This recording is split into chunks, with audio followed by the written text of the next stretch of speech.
अपनी नज़र को बदलो। Motivational story in Hindi. एक बार एक बहुत बड़ा नेता एक साधु के छोटे से आश्रम में गया।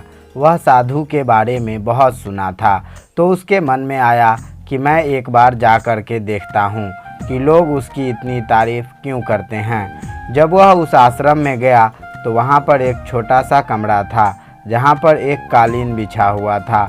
वहाँ पर कुछ लोग नीचे बैठे हुए थे और साधु जी सामने बैठे हुए थे। कुछ सवाल जवाब चल रहा था। वह नेता उस आश्रम में आया और उस नेता के साथ में 4 बॉडीगार्ड भी थे और उसकी यह आदत थी कि जहाँ पर भी वह जाता था लोग अपनी जगह से खड़े हो जाते थे और उसकी तरफ देखते थे, हाथ जोड़ते थे और सर झुकाते थे। लेकिन यहाँ पर ऐसा कुछ भी नहीं हुआ। साधु व्यस्त होने के कारण उसकी तरफ देखा तक नहीं। तभी नेता को लगा कि यह मेरी बेइज्जती है और वह इस बात से गुस्सा हो गया। नेता ने थोड़े गुस्से से साधु की बात को बीच में काटते हुए कहा कि मैं आपसे कुछ कहना चाहता हूँ। साधु ने उसकी तरफ देखा और बोला, आप थोड़ी देर रुकिए, पहले मैं इनके सवाल का जवाब दे दूँ, उसके बाद मैं आपसे बात करता हूँ। तब तक आप अगर चाहें तो आप बैठ सकते हैं। बस साधु का इतना कहने की ही देरी थी। नेता का चेहरा गुस्से से लाल हो गया और फिर उसने अपना सारा गुस्सा उस साधु पर निकाल दिया। अभी तक वह नेता बहुत तमीज़ से आप कह करके बात कर रहा था, लेकिन अब वह तू तराक पर उतर आया। नेता ने उस साधु को कहा, तुझे पता भी है मैं कौन हूँ और तू किससे बात कर रहा है? साधु ने उसकी तरफ देखा और कहा, मुझे इससे कोई फ़र्क नहीं पड़ता है कि आप कौन हैं, लेकिन आप जो कोई भी हैं, अगर आप चाहते हैं कि मैं आपके सवाल का जवाब दूं या आपसे बात करूं, तो आपको कुछ देर रुकना होगा। और साधु की यह कहते ही नेता गुस्से से पागल हो गया और वह वहीं सबके सामने चीखने चिल्लाने लग गया। अब मैं तुम्हें तेरी असलियत औकात दिखाऊंगा। तूने मुझसे पंगा लेकर के ठीक नहीं किया। तुझे पता भी है मैं तेरे बारे में क्या सोचता हूँ। साधु ने फिर से नेता की तरफ देखा और बड़े ही प्रेम से कहा कि मुझे इससे कोई फ़र्क नहीं पड़ता कि आप मेरे बारे में क्या सोचते हैं। आप जो चाहे वो मेरे बारे में सोच सकते हैं। फिर नेता ने उससे कहा कि सुनना चाहता है या नहीं, लेकिन मैं तुम्हें यही सब के बारे में बताने आऊँगा कि मैं तेरे बारे में क्या सोचता हूँ। तू कोई साधु नहीं है, तू एक बहुत ही घटिया इंसान है, तू एक ढोंगी है, पाखंडी है और यहाँ पर जितने भी लोग बैठे हैं उन सबको बेवकूफ़ बना रहा है। तेरा बस एक ही मकसद है, इन लोगों की जेब में जितना भी पैसा है वह सब तेरे पास में आ जाए। तुम अपने फ़ायदे के लिए इन लोगों का इस्तेमाल कर रहा है और अब मैं तुझे नहीं छोड़ूंगा। पूरी दुनिया के सामने तेरा पर्दाफाश करके रहूँगा। लेकिन इतना बोलने के बाद भी हल्की सी मुस्कान उस साधु के चेहरे पर बनी ही रही।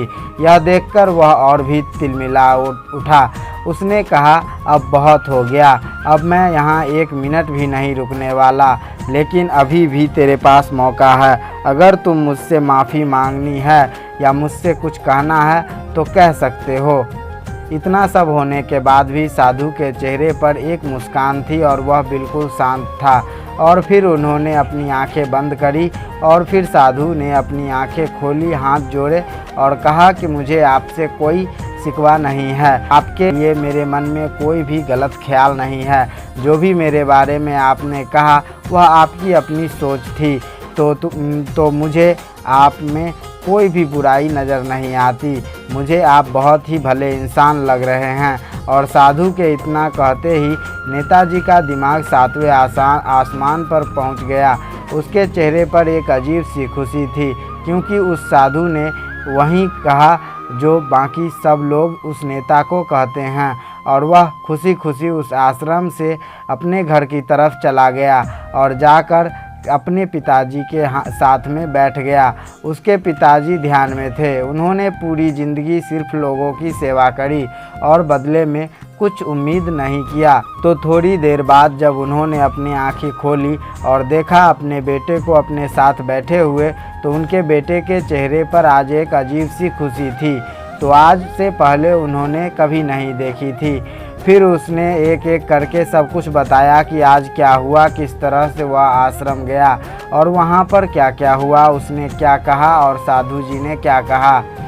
और जब उसके पिताजी ने पूरी बात सुनी तो थोड़ा सा मुस्कुराए और अपने बेटे को देख करके बोले कि उन्होंने तुम्हारी तारीफ़ नहीं करी, क्योंकि उन्होंने वह नहीं कहा कि जो तुम हो, उन्होंने वह कहा जो वह खुद है। और तुमने जो भी कुछ उनको कहा वो नहीं कहा कि जो वो है, बल्कि तुमने वह कहा जो तुम खुद हो, तुमने वह कहा जो तुम खुद हो। यही बात वेदों में भी कही गई है, यथा दृष्टि तथा सृष्टि। यदि यह दुनिया तुम्हें वैसी नहीं दिखती जैसी यह दुनिया है, यह दुनिया वैसी दिखती है तुम्हें जैसे तुम खुद हो।